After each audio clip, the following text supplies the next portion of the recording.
At the tender age of 8, she was repeatedly violated. The perpetrator, someone who was like a father figure to her. She broke her silence when she was 12 years old. It hurts me because the perpetrator was living here with my mother and he was our stepfather and was raping my sister all this time here in our home.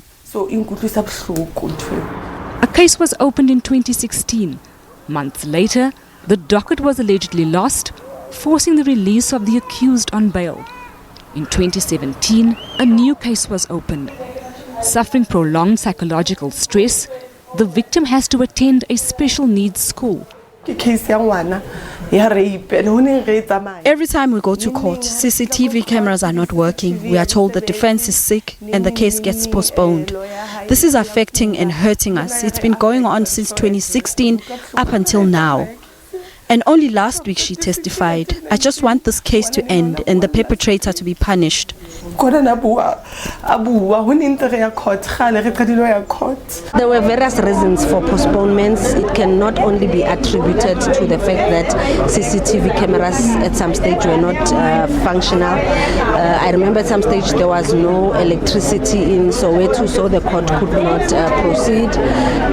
The magistrate also had some apartheid matters in the High Court and was not available to continue with hearing the trial. And the defense also asked for some postponements. Children's rights groups say there's seldom swift justice in these cases, and many areas, particularly in rural parts of the country, do not have specialized courts. Ideally, in a perfect world, in the so-called Republic of Sexual Abuse, this is the new name for this country, that we needed to ensure that this case was fast-tracked, sent to a specialized court and ensured that it was finalized. Currently where we stand here in Gauteng, Protea to be exact, where the matter is on trial, they don't have a specialized sexual offences court.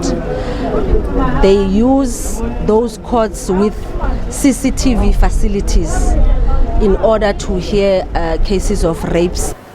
With each postponement, justice delayed.